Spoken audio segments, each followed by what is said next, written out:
Here you go. All right, podcasters. Today I'm super excited because we have Holly Ganz and Carlton Osborne, co-founders of Animal Biome, on the show. Animal Biome is on a mission to advance pet health through microbiome research and products.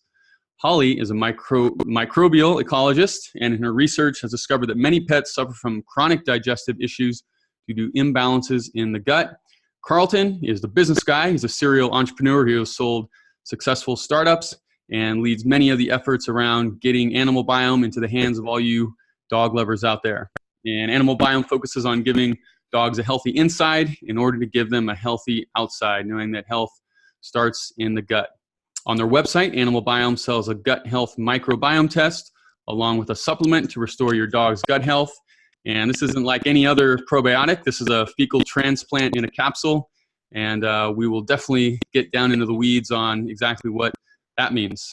You can learn all about Holly and Carlton and Animal Biome at animalbiome.com. That's biome with an E, biome.com, or follow them on Instagram at animal.biome. Holly and Carlton, welcome. Thank you. It's nice to be here. Yeah, thanks for having us. Absolutely. So why don't you guys take a second to fill in anything I might have missed there, and we'll get right into the Animal Biome story. Sure. Well, so as you said, I'm Holly Ganz, and I study how bacteria and other microorganisms interact with animals to affect their health. Yep. And she was a researcher at the UC Davis School of Veterinary Medicine, and I was in the background keeping track of what she was doing, and she did something called the Kitty Biome project, and that's where it really all began. Okay. And, yeah. So take us back to that moment. What was it about that project that started this whole journey and turned it into a business idea? Okay. Yeah. So with we started with cats because I was working with a professor who's crazy about cats, and found it really hard to get grants to do academic research on dogs and cats, basically. So I decided to take to Kickstarter to crowdfund academic research on, and really we wanted to know, what does the microbiome of cats look like? How does it vary? And sort of what is healthy and how does disease, like IBD or cancer, other things affect the gut microbiome of cats. I offered basically that people could send cat poop to us at UC Davis, and we would sequence it and tell them what bacteria were there. And we asked them tons of questions about their cat's behavior, lifestyle, health, diet, and learned a lot from the amazing people who supported this study, and found that something like 20% of the people who supported the project had a cat with chronic diarrhea, chronic vomiting, or constipation. And they were tired of the antibiotics and steroids that their veterinarians were prescribing. And in the case of steroids, some of them had developed secondary health problems associated with long-term use of them. So they were like wanting to support innovation in animal health, and thought the microbiome was promising. And when I looked at the microbiome for the bacteria in these samples, I found large imbalances, and that there was really a signal of something wrong with these cats.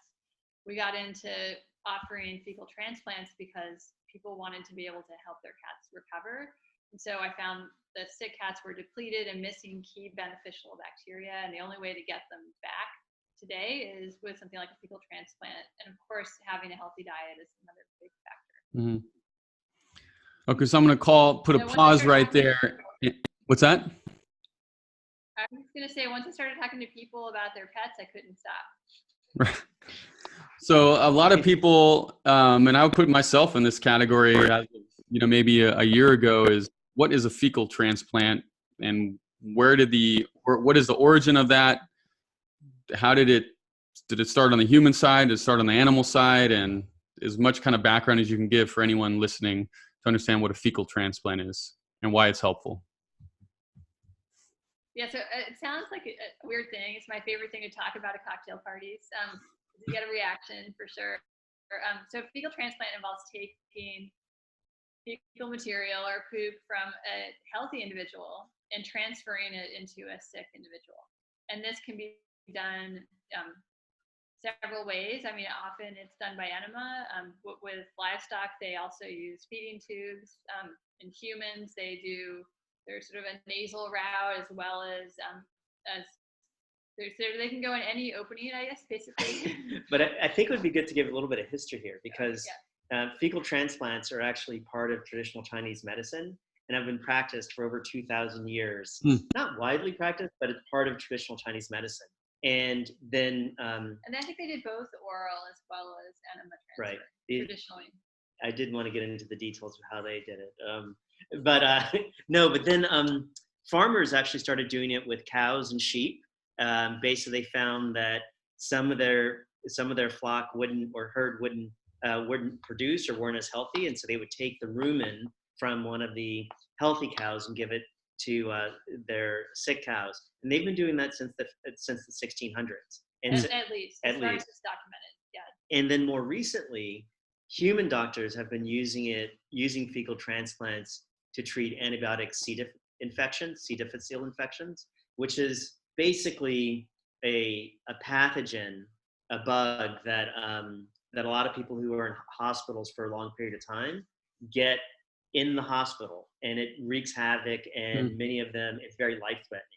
And they try all the kinds of antibiotics they have out there, and this bug just won't go away. And so they found that by doing a fecal transplant, they have a 90% recovery rate for those patients. So that's sort of the context. We're the first ones doing it in this form for dogs and cats, but it has a very long history in sort of traditional and natural medicine. Got it. Now, Holly, you mentioned that in your research on the cats, in terms of testing the fecal matter of samples that you would get, you noticed that there were imbalances. And so, what standard or what distribution of different type of species or strains is known as healthy, and versus what qualifies as an imbalance when you're dealing with something that is as complex as the microbiome that has so many different possibilities? Right. Yeah, this is a great question, and one that academics still debate today. But as soon as you show them sort of healthy versus sick, I think the question goes away pretty fast. So what is healthy is complicated, and there's a lot of variation, and each of us have a unique signal, and it's like a fingerprint. But when you look at sort of the most abundant organisms, then it becomes a little more overlapping among individuals. So a lot of things that make us unique are really found in very small amounts. We've found that there are about 15 different kinds of genera, kind of category of bacteria, that are found in the vast majority of healthy cats and dogs. And cats are a little bit different than dogs, and different dogs are different. They're all different than people. So there's species specific differences. Whether or not it should be 20% or 25% of a specific group is that's probably not going to have a big health effect. But when we see sick animals, and when I'm talking about an imbalance, often one organism, and it's very often something like E. coli, takes up 90% of the community. So that's where we can quibble about like small differences. Should it be 10, 20, 30% of some of these healthy microorganisms?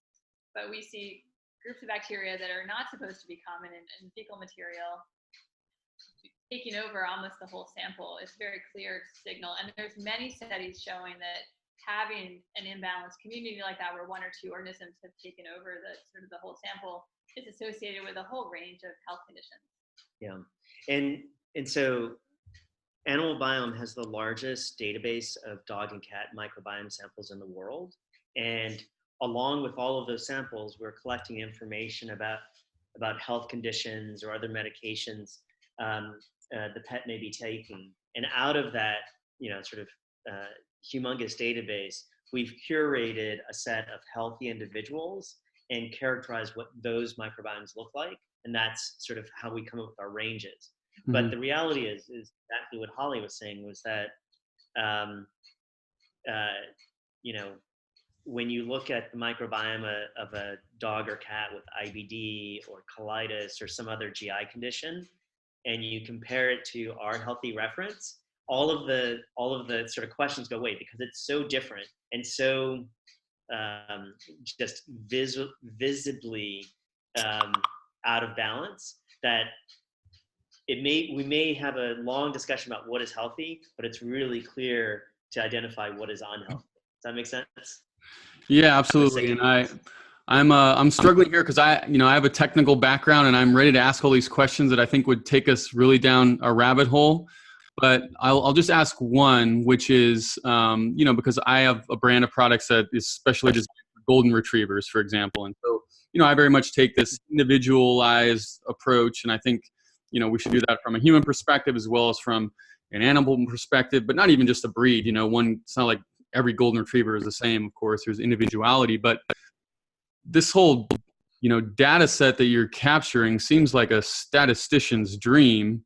And so to what extent are you also capturing the actual, DNA of the actual dog itself and, analyze or to what extent does doing that have the potential to actually create a whole other host of, implications and insights that, might be more valuable than just the, looking at the fecal sample in isolation and the behavior characteristics of the dog, but also the breed, et cetera, and even more genetic data points. And we have done some studies with like the kennel club groups, so we have some information on breed that's sort of verified, but I would say that right now with fecal samples, we don't get the what we call the host DNA, the dog DNA or the cat DNA right now, but we will be launching oral microbiome testing for oral health in January. And with those swab samples, we will actually be getting the DNA as well. So I think in the future, when we have pets whose pet parents do both the oral and the gut health testing, we will be able to at least bank that material for future studies. And we definitely, the sort of ultimate, I think, combination will be that we'll be integrating these three things together or more. Okay. Yeah, but I think also to respond to another part of your question is that, so you're right that when you think about the testing, it's the individual animal, and we're able to say this animal has an imbalance, and then this is what can be done to help this animal. The database we're building has allowed us to identify trends in the population, particularly trends related to medical conditions, like let's just take IBD or certain kinds of skin issues. We're seeing that signature in the microbiome. And what that's doing is that will allow us to identify product opportunities where, let's just say we have a large enough population of golden retrievers and they tend to be deficient in a particular kind of bacteria. And we'd be able to say, well, really, if you have a golden retriever, you want to make sure you're adding this to the food to make sure that they have a healthy microbiome. Because golden retrievers do have different needs than other breeds. So that's part of the potential of our database. I would say at this point that we don't have clear evidence that the breeds differ in the microbiome yet, but we have large enough data set we will be able to test for that. But we are doing personalized advice now based on the microbiome. So basically we can look at an individual signal microbiome composition and let people know if they need to try and increase the amount of protein in the diet or fiber, things like that, or if we think that there might be too many carbohydrates. And that while I might be able to eat more carbohydrates than Carlton, so if there's individual variation because the microbiome is basically helping us process our food. And we get them from our sort of early life experiences through, being born and being breastfed. And that means that we have lifelong differences that accumulate that do affect the composition. And so ultimately, I think personalizing nutrition based on microbiome insights, I think, is really going to be profound for both people and pets. Okay. So for pet parents listening now who, who are following along and they're kind of getting a sense for what you guys are doing, why might someone come to animalbiome.com and buy one of your kits? And what would they be hoping to get out of that experience? Sure. You want me to take this one? Yeah, sure. So we really have two different customers. I would say one set of customers, they just want to do the best for their pets, and they have this question of like, what's the right food for my dog or cat? And if they and so because every animal has a different microbiome and responds to food differently, with our test, they'd be able to see whether the food they're feeding now is promoting a healthy microbiome within their pet, and then we provide specific recommendations if it isn't, of things they can either do to supplement the existing diet or switch diets to promote a healthier microbiome. So that's in the prevention and wellness category, right? And then there's another group of customers that we have where they have a sick dog or cat, whether it's skin issues, cancer, or GI issues. Most of those medical conditions, we can see the effect of that condition in the gut or vice versa. And so the report will also give recommendations on what you can do when you have a sick animal and how to support them through a healthy gut microbiome. And that's where our additional products in terms of our gut restoration supplement, which is the fecal transplant, can come into play. So we like to think about it, if you care about the health of your pet and you want to know that the food you're feeding is the right food, we're a great place to start. If you're like some of our clients who have a sick pet, we can also provide insight in how to care for them better. Mm-hmm. And in a lot of cases too, people with the chronic gastrointestinal issues, the pet with has these conditions, they're trying to reduce the number of medications that they're on, and this is a natural approach that people have found to be helpful for that as well. Got it. And what would you say is the split between those two different types of customers? Someone who's just interested in how is the food I'm feeding my dog affecting their biome, or am I feeding them the right food, versus they have some other condition and I like to take a bigger, deeper look under the hood, so to speak. Yeah. So right now, it's about 80%, 20%. People find us on the internet because they're looking for solutions for their sick pet, and that's the vast majority of our customers. But what happens is after they sort of learn about what's going on with their pet and they're able to help them, then they continue to use us to monitor the health of their pet. And then there's that 20% that come to us because they really are looking for, is this the right food? But most of our customers have a sick pet. But I think it's growing. The interest in sort of being more proactive about wellness and doing things like testing is growing. Yeah. But we were really surprised how much it grew this year. Yeah, well, I think people are getting used to that sort of model because of 23andMe and Biome and others on the human side, right? So totally makes sense. They kind of understand a lot of the questions are removed around what they're going to have to do in order to,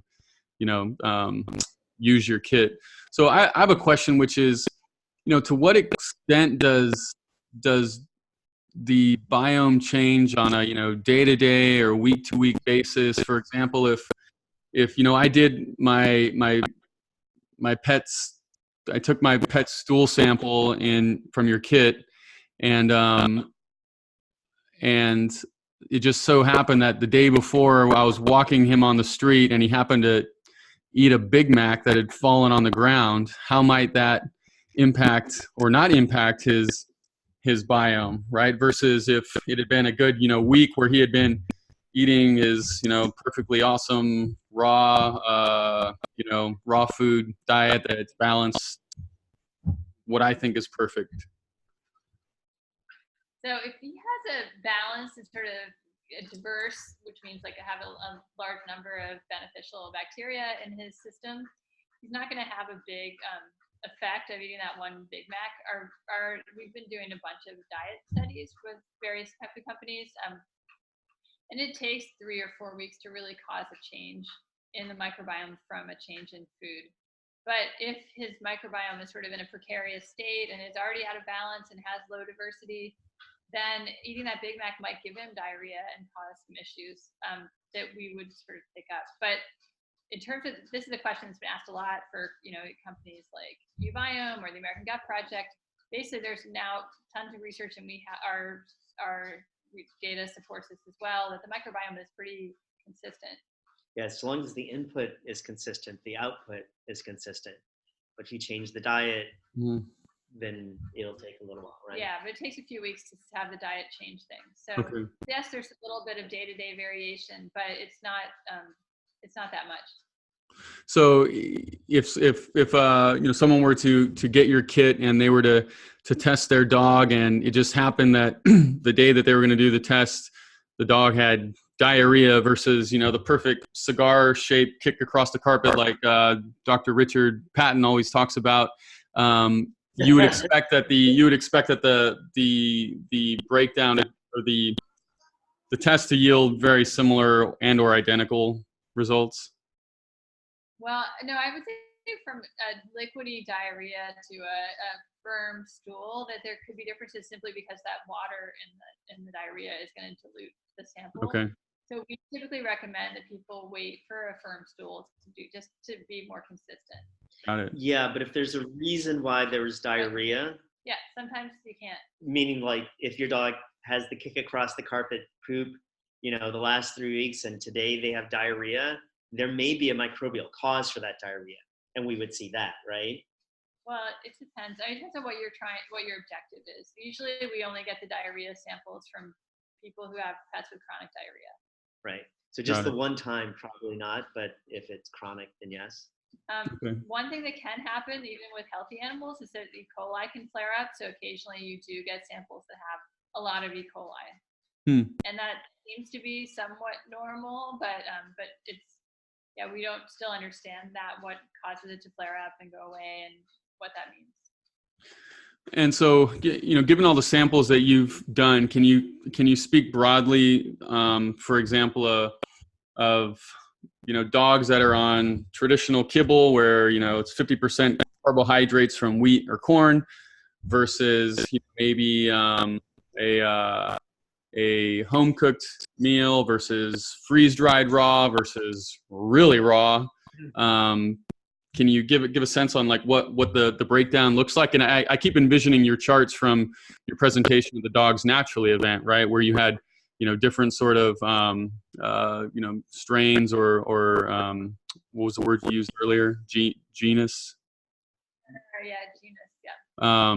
Breakdown. So for those listening, can you give kind of as much as possible a layperson's synopsis of that based on different diets?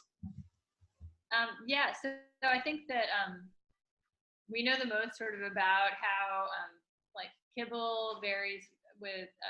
We did a study with Richard Patton, Dr. Patton, on the effects of switching a dog from sort of a generic kibble to a freeze-dried raw, Vital Essentials, the not HPP freeze-dried raw, then back to kibble, and that's for what you're referring to. That study both Richard and I shared some results at that conference. At the same time, we have to admit that study, we were increasing the amount of protein in the diet, which is also like typically when you switch a dog from kibble to raw, you're also increasing protein. We saw really big differences in the community. I mean, like a real shift in the whole composition, which I think is probably potentially another reason why switch to raw diet can have a therapeutic effect, because if the microbiome has gotten sort of into an unhealthy state, restructuring it by a diet change like that it has real potential, I think. Do we know, is it more healthful in the long term to have one community of gut bacteria than another? We can't say, but what we were able to say with our study was that when we compared the dogs when they were on this freeze-dried raw food, they looked more similar to samples that I had collected in my prior life as a research researchers studying wildlife, they looked more like the wild canids and also like wolves that are captive but fed a raw diet. And they were on a fresh raw. So I don't expect that we're going to see a massive difference with freeze dried versus fresh raw. I think then you need to look at things like making sure that freeze dried raw is properly rehydrated, and that like if there's like, you know, strain on the kidneys if you're not giving enough moisture with that food. Yeah, and so just because, you know, Holly's a scientist, so sometimes I feel like it might be good to have like the layperson's perspective on it as well. That so by far the biggest effect we see across our data is the macronutrient ratio. So that's how many, think of it as protein to carb, right? And so when you talk about like kibble to home cooked versus raw, you're usually talking about very different macronutrient profiles, right? The average kibble is very high in carbohydrates. Almost everyone who home cooks is probably putting in more meat, but someone who's purely on a raw diet is even more protein. And so we definitely see that effect across those groups, but it's mostly because of the protein, right? And then then it's some of the more nuanced things that Holly was talking about between freeze dried and kibble. I think are also relevant, but you know, for your listeners out there, getting to a higher protein diet is probably the biggest message we can see from the data. And there could be other things that we just need more research to get into. You know, where fresh food can have other benefits. Right. Yeah, I mean, we've done so many episodes and topics and gone down rabbit holes with holistic vets, et cetera, on helping pet owners you can't even, you know, figure out directly, at least from the label, what the carbohydrate content of any kibble is, right? You need to do some addition and some subtraction, and that's a scary thought, but, you know, it's relatively simple to do. What's that? Or algebra? Yeah. Well, yeah, algebra, I guess. Yeah. But algebra 1, but it's still. Yeah. We help people with that. If you want to call us, we'll calculate the carbohydrates in your pet's food for you. Yeah. Very cool. Good to know. And so the other thing that I talk with pet parents about, or that has come up on the show a lot, is the quality of the meat that's in these products. So, you know, let's take a hypothetical scenario where, let's say, a dog was on, maybe 5 to 10% carbohydrate diet. So they're eating, let's say home cooked, but instead of it being the human grade, ground chicken or ground beef or whatever they're feeding, it happens to be chicken meal or chicken byproduct. How would you expect your microbiome results to vary in that sort of a situation where the only thing that changes is the meat quality? Yeah, I'd say that I don't think there's any research yet that's been done on that. I just know as a pet parent that I try and avoid those foods. I mean, I would avoid them for myself as well. Yeah. Yeah, and I think there's also the question of, it's like, is it ever truly equivalent, right? Because if they're using meal, they're likely using other ingredients to even put that food together. So I'm not even sure like it would be that easy to isolate that question. And so for us, you want to avoid the meal because it comes with all these other things. Yeah. And we are looking into studies to look at things like the glyphosates and the mycotoxins and things where we might be able to expect microbiome responses that are really clear. Yeah. Got it. Now, someone who gets one of your kits, I want to make sure that I use the correct terminology here. So it's the Doggy Kit Microbiome Testing for Dogs, Gut Health Microbiome Test, $75, and shipping is free. So what would someone experience when they get this kit? And it looks, really nice branded, and seems super easy to use. So what would they do, and then what would they get? How long would that take? What would the whole experience be like for a pet parent? Sure. If they're going to the site, in the near future, they'll see that we're running a buy one, get one free, or really buy one, gift one free. Okay. And so if they listen to it later, what they get is a box, and inside the box is our gloves. Just we want to make sure that you're keeping clean and you're not putting your DNA in with the sample. And they're going to get a vial, a tube, which is just smaller than 2 inches long, and it has a liquid in it. And they're going to have a swab that they're going to use to put a little bit of the fecal material, about a pea-sized amount, not that much, into the tube, and you will mail it back to us in a self-addressed envelope that's free if you mail it within the US. And so they get some instruction kits, they'll get a sticker, things like that. But the main thing are the gloves, the swabs, the tubes, and the return mailer. Okay. And what is it? And so they drop that in the mail, and then what happens? Yeah. So right now we're doing sequencing runs weekly, and that means if you get it into us on a Tuesday or Wednesday, you'll get your data back as quickly as Monday or Tuesday. Wow. If you miss that, it may be a little bit longer, but generally it's a week to 2 weeks. And what you get back is a report that describes, just to be clear, we sequence the DNA of all the bacteria in your pet's gut. And what you get back is a report that describes all of that bacteria and compares it to our healthy reference set. And so we look at things like diversity, how many different types of bacteria, how evenly distributed are they, and then we I could share a report while you. Yeah. Okay. Holly's going to put it up so you can see. So then we compare it to our healthy reference set and indicate where the imbalances are. And in some cases, the imbalances can be addressed purely through diet. So we say, hey, you need to add some fiber to your diet to increase the amount of the particular bacteria that is known for producing anti-inflammatory compounds, or you're feeding too much carbohydrates, you're feeding too little fibers, things like that. And so that's the base case. And I'd say, I would say there are very few dogs and cat samples that we get that we aren't able to make some substantive recommendations to improve their diet. But if we do find a significant imbalance, then we can help you in terms of either fecal transplants or other supplements you might want to use to rebalance the microbiome. So just to show the report, so you get a PDF that you can download and print or just view online. So this is for Charlie. That's right. This is for our boy Charlie.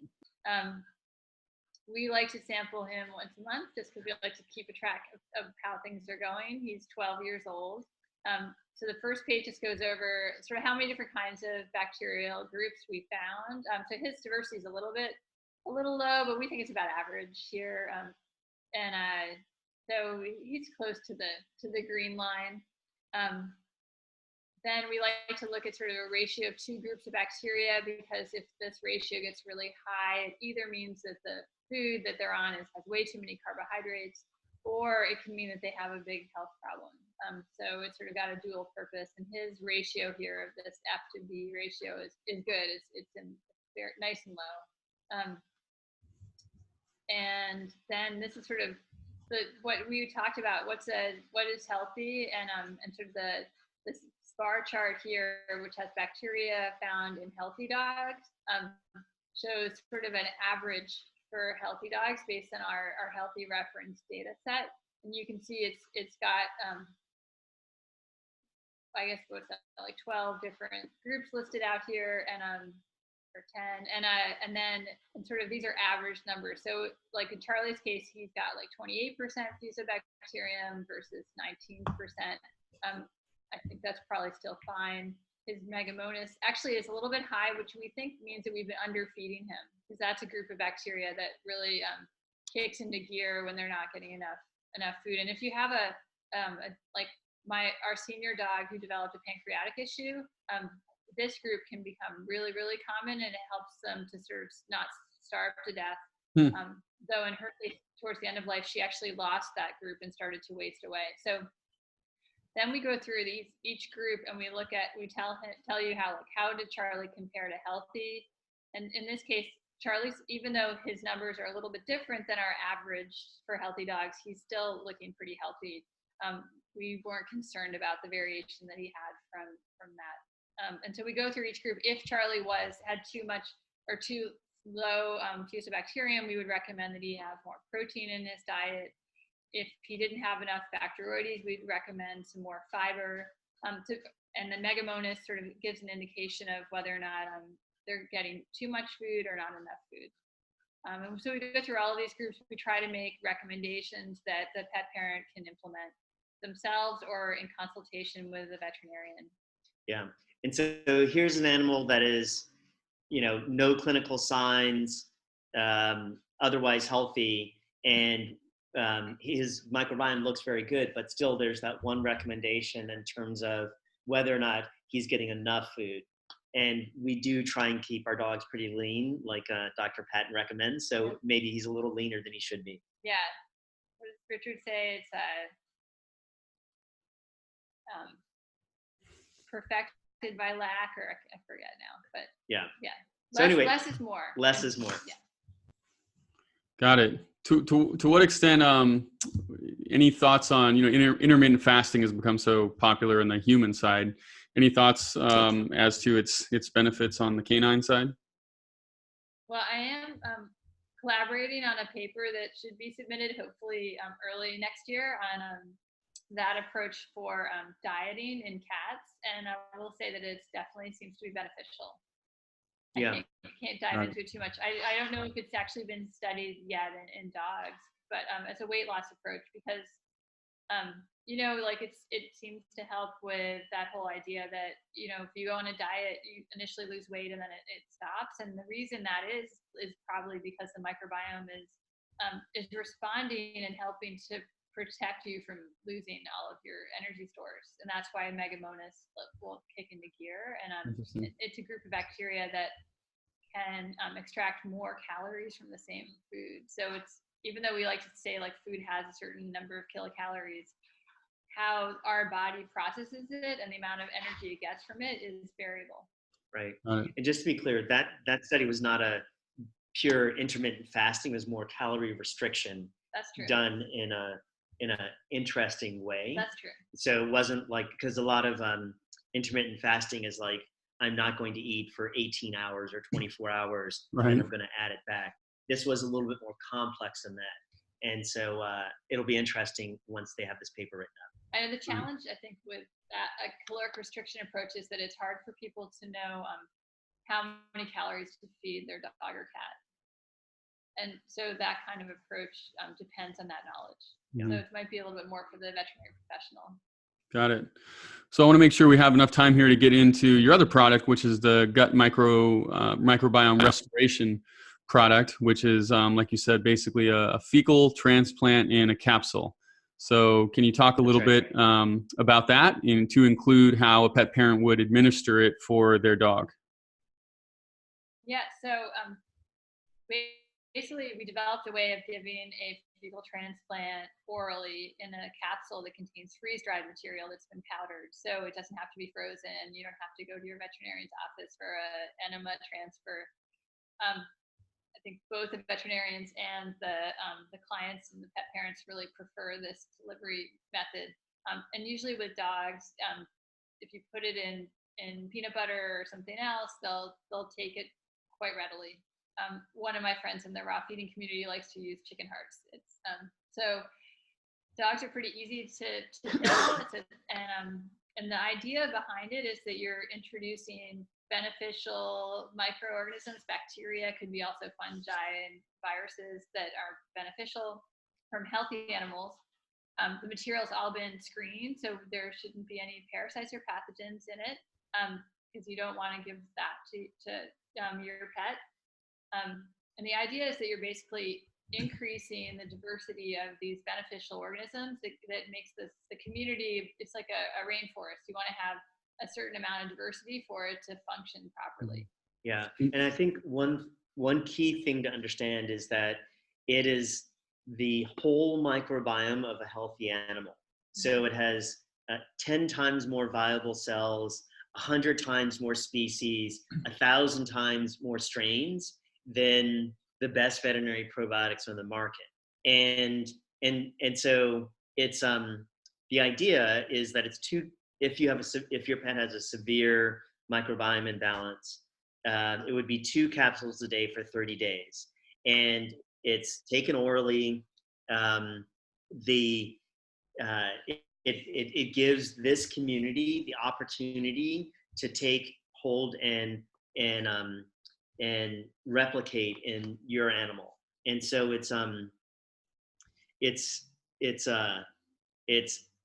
we sometimes like to call it a poobiotic because it's not the same thing as a probiotic. That's good. These are microbes that are native to dogs and cats, whereas most probiotics are not native for dogs and cats, meaning that they come from humans or yogurt or the soil, and they can have transient benefits, but they won't take root in the microbiome of a dog or cat because they're like foreigners. They don't have the nutrients they need or the environment they need to grow. And they shouldn't. And they shouldn't really grow there. You don't want them to colonize there.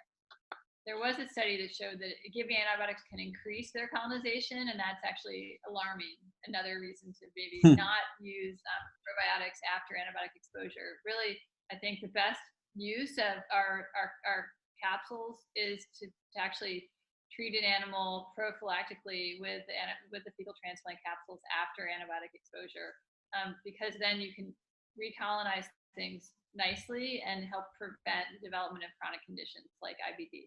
Interesting. So you're saying after antibiotic use, this type of product, because it's a poobiotic as opposed to a probiotic, is more likely to result in the colonization in a more beneficial breakdown, more natural breakdown, as opposed to certain probiotics, which the public just thinks, oh, it's a probiotic, so therefore it's good, but you may be encouraging the overgrowth of different types of genus or strains that may not be beneficial in the long run. And you're doing it almost like on a clean slate when the antibiotics have just wiped everything out. And that's an especially delicate time period is what I hear you saying.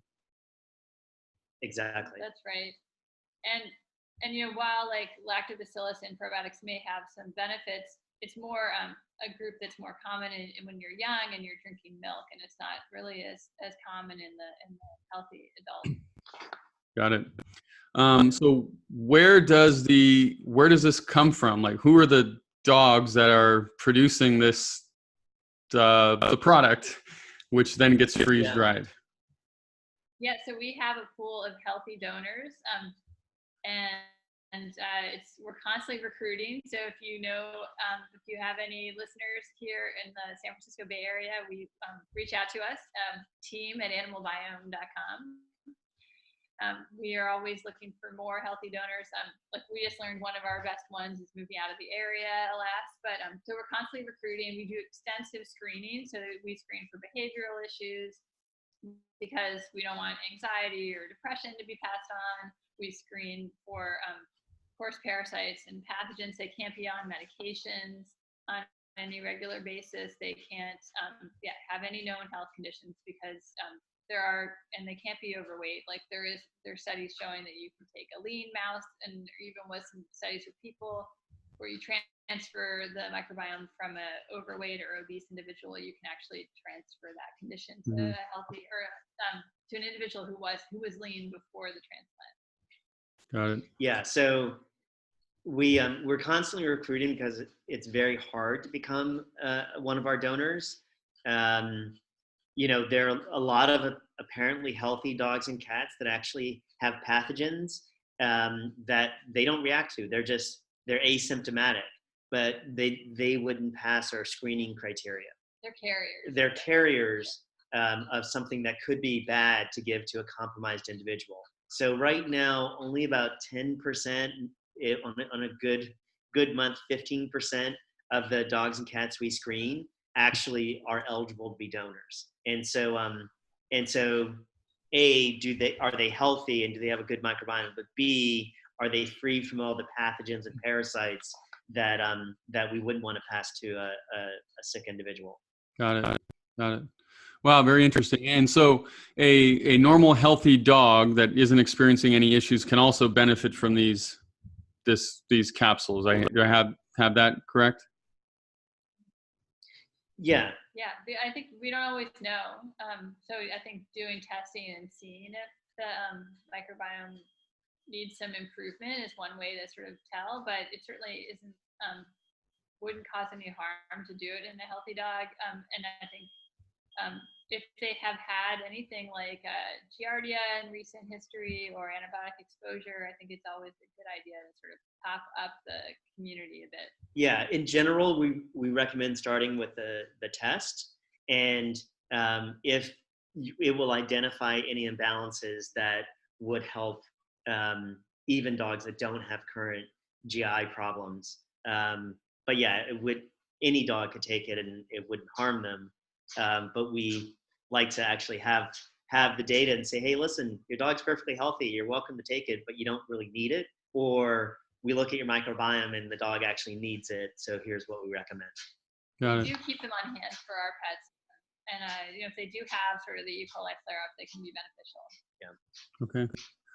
Great. Well, I think we did, a pretty good job giving a good overview of both of your products, both the testing kit and the gut restoration probiotic or poobiotic, I guess. So, anything else that you'd like to share with our listeners?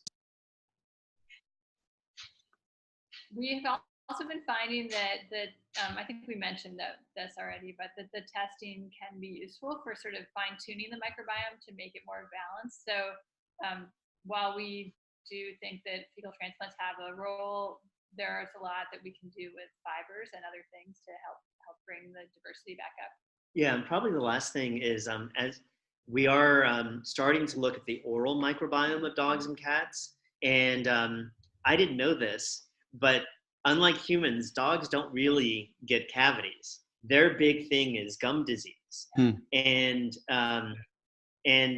if you have a pet like mine where it's actually not that much fun or even perhaps safe to do toothbrushing, you're not always in tune with what's going on in your dog's oral microbiome. And so now there's some products around that are natural ways of changing the oral microbiome. And our test kit will help you understand whether you should pay more attention to your pet's oral health, or B, if whatever you're doing to maintain their health is working. Got it. So super interesting. And oral health, if you have poor gum health, oral disease will potentially have ramifications for heart disease and even lung health. So there's definitely a big connection between oral health and other aspects of the body. That's right.